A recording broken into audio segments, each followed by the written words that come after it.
Hey everyone, today is the first of my sleep videos. Now if you watched my last video, I did mention that I'm going to start doing a bunch of different videos talking about sleep and how you can improve your sleep. This is something that is so common and such a big problem in today's society, that sleep is something that isn't being done properly and people aren't getting deep rejuvenating sleep.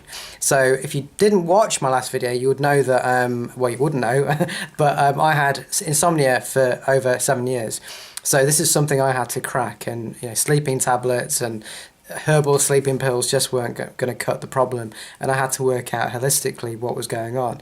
So I did a number of things to help me get better sleep, and some of the things I'm going to go through with you over the next few weeks. I'm going to try and do a video every couple of days to explain a particular topic. Now the first thing starts off with, it's not actually before you get into bed, it's what you do a few hours before you go to sleep.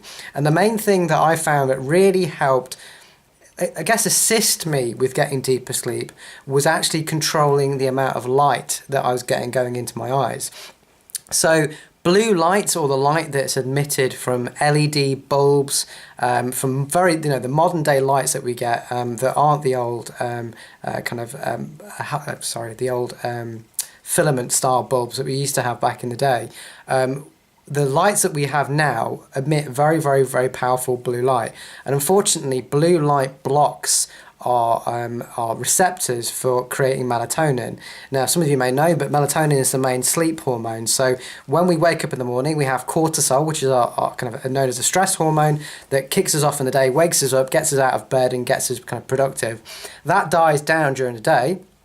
And in the afternoon, when it starts to get darker, our sleep hormone melatonin kicks in. Now, the idea being, back in the day before we had all modern lighting, melatonin, when the light used to kind of start to diminish, our melatonin production went up and we felt tired and we went to bed when it was dark. But obviously, modern day, you don't do that. We go to bed, we have lights on during the day, we have LED lights, and we have different light sources from even LED TVs that are kicking out really, really high blue light, which is blocking our body's natural rhythm of creating melatonin and helping us go to sleep. So what can we do to kind of reduce that? Well, one of the first things that we can do is obviously be aware of the lighting we've got in our house, and in the main room that you're going to be sitting in before bed, which is usually most people's living rooms or dining rooms, you want to reduce the amount of blue light you've got available. So if you've got any blue light bulbs, if you've got any LED light bulbs, you want to try and reduce that by trying to replace it with either very low powered lighting, or trying to get the old style of bulbs that are used, incandescent bulbs, because they have limiting effect on our melatonin production, and they're not going to kind of hijack our sleep in that way. So that's the first thing we can do. Obviously it's very, very hard to block light coming from your mobile phones and TVs, etc. On your mobile phone, obviously you can, on the iPhone for example, there's a sleep function which reduces the amount of blue light that's being emitted. On your tablets or on your computers, you can use a thing called Flux, which will help you. It's actually an application which will cut out all the blue light being emitted from your computer. But TVs, you want to try and reduce the amount of light coming from your TV. So my TV is a Samsung, and I can actually reduce the amount of light being produced from my TV.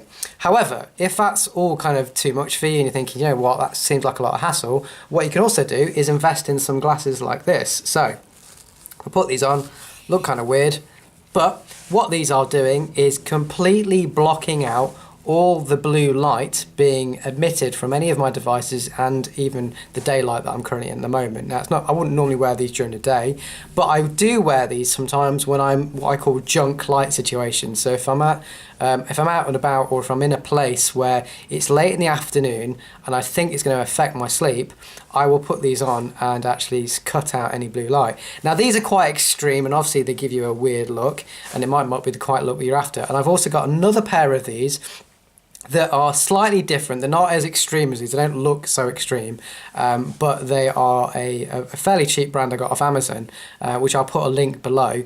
And I keep those in my car because obviously car headlights, I'll take these off now, car headlights can obviously also emit this very, very bright light. And if you're driving at night and you're coming home late, that's also going to affect your melatonin production. So I put those on when it gets dark at night when I'm driving, so I can put those kind of glasses on and wear them in the car, and then I'm kind of protecting my eyes from all the very, very bright headlights that we have, the LED lights on all the latest cars. Now, these are made by a company called True Dark, and so they have kind of invested a lot of money and time into making these glasses, and they are pretty good. The only thing is, obviously, you look a bit weird, and so, you know, I don't tend to wear them a lot outside, but I do wear them inside. So I put these on around about sort of 7 o'clock to 7:30 at night. I tend to go to bed about 10:30, 10 o'clock. So I put these on and start cutting out any blue light being emitted around the house. Now, the thing about this is when you put these on, obviously, yeah, you do look a bit odd, but it affects also the colour of everything you're looking at, because they do cut out all the blue light. So if you're watching TV or if you're on your computer, obviously you're not going to get the full colour vision that you would of the film or whatever you're watching, because it's going to be affected by this lens. So as long as you're not too bothered by that, this is a really good hack to cut out that kind of potentially damaging light. The only issue I have with these glasses is that, yeah, they fit pretty well, they're quite comfortable, but there is a gap for me just because of my face shape around the sides. So I do get light coming in through the top. Now, okay, that's not too much of a problem, but depending on your face shape, you might find that, you know, there's a slightly better fit.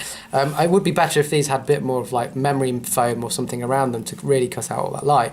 But they are really decent. So I got these from the States, but you can get them online now from True Dark. I think you can even get different sort of things like this off Amazon.